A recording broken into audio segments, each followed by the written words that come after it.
বিশ্বজুড়ে যখন যুদ্ধের দামামা, মধ্যপ্রাচ্যের আকাশ বারুদের গর্জনে ভারী, ঠিক তখনই প্রশান্ত মহাসাগরের নীল জলরাশি চিরে গর্জে উঠল আমেরিকার ডুমসডে মিসাইল।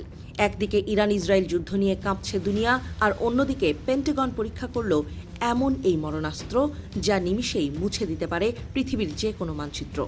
এটা কি শুধুই শক্তির প্রদর্শন, নাকি আসন্ন মহাপ্রলয়ের সংকেত? ৩রা মার্চ, ক্যালিফোর্নিয়ার ভ্যান্ডেনবার্গ স্পেস ফোর্স বেস।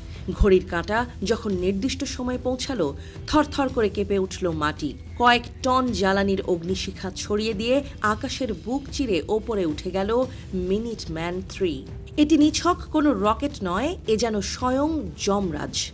পারমাণবিক অস্ত্র বহনে সক্ষম এই আন্তঃমহাদেশীয় ব্যালিস্টিক ক্ষেপণাস্ত্র কয়েক মুহূর্তের মধ্যেই হারিয়ে গেল মেঘের আড়ালে। কেন এই ক্ষেপণাস্ত্রকে বলা হয় ডুমসডে মিসাইল? সমর বিশেষজ্ঞদের মতে এই মিনিটম্যান ৩ একবার সক্রিয় হলে পৃথিবীর আর কোনো নিরাপদ কোণ অবশিষ্ট থাকবে না। এর তেজস্ক্রিয়তা এবং ধ্বংসলীলা মানব সভ্যতাকে ঠেলে দিতে পারে চিরকালীন অন্ধকারে। ১৩,০০০ কিলোমিটার পাল্লার এই মরণাস্ত্র পৃথিবীর যে কোনো প্রান্তে পৌঁছে আঘাত হানতে সক্ষম। আর ক্যালিফোর্নিয়া থেকে উৎক্ষেপণ করা এই দৈত্যাকার অস্ত্রটি হাজার হাজার মাইল পথ পাড়ি দিয়ে আছড়ে পড়ল মার্শাল আইল্যান্ডের নির্দিষ্ট লক্ষ্যে। আমেরিকা দাবি করছে এই পরীক্ষা বহু বছর আগেই পুনর্নির্ধারিত। এর সাথে নাকি বর্তমান বিশ্ব পরিস্থিতির কোনো যোগ নেই।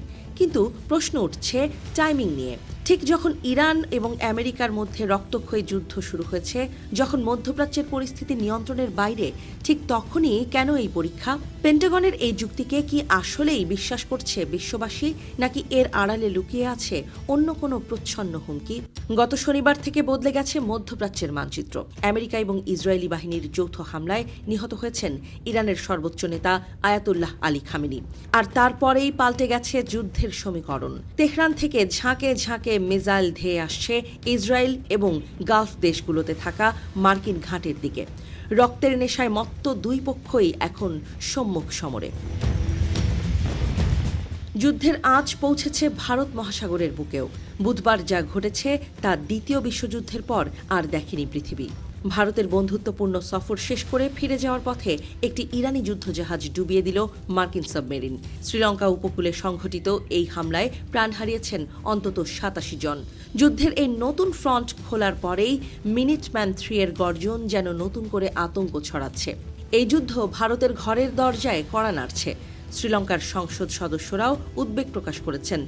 ভারত মহাসাগরের এই সংঘাত কেবল দুই দেশের লড়াই নয়, বরং ভারতের সমুদ্র নিরাপত্তার জন্য এক বড় চ্যালেঞ্জ। একদিকে ভারতের বন্ধুরাষ্ট্র ইরান, অন্যদিকে দীর্ঘদিনের কৌশলগত সঙ্গী আমেরিকা। এই সাঁড়াশি চাপের মুখে ভারতের অবস্থান এখন অত্যন্ত স্পর্শকাতর। মিনিটম্যান ৩ তার পিঠে করে ৩টি আলাদা যুদ্ধাস্ত্র বহন করতে পারে, যা ভিন্ন ভিন্ন দিকে আঘাত হানতে সক্ষম। যদিও বর্তমানে চুক্তির কারণে একটি মাত্র ওয়ারহেড ব্যবহার করা হচ্ছে, তবুও এর ধ্বংস ক্ষমতা কল্পনার অতীত। পেন্টাগন বলছে এটি তাদের প্রতিরক্ষা ব্যবস্থার নির্ভরযোগ্যতা যাচাইয়ের অংশ। কিন্তু সমালোচকদের মতে এটি আসলে বিশ্বের উদ্দেশ্যে এক কঠিন বার্তা। পরাশক্তি আমেরিকা এখনও যে কোনো সময় যে কোনো জায়গায় আঘাত হানতে প্রস্তুত। মহাকাশ থেকে যখন এই মিসাইলের রি-এন্ট্রি ভেহিকলগুলো আছড়ে পড়ছে, তখন প্রশ্ন উঠছে, মানুষ কি তবে শান্তির পথ চিরতরে হারিয়ে ফেলল? একদিকে কূটনীতি আর অন্যদিকে ডুমসডে মিসাইল। এই দুইয়ের মাঝে দাঁড়িয়ে বর্তমান বিশ্ব। ইরান যুদ্ধ কি তবে তৃতীয় বিশ্বযুদ্ধের দিকে এগোচ্ছে?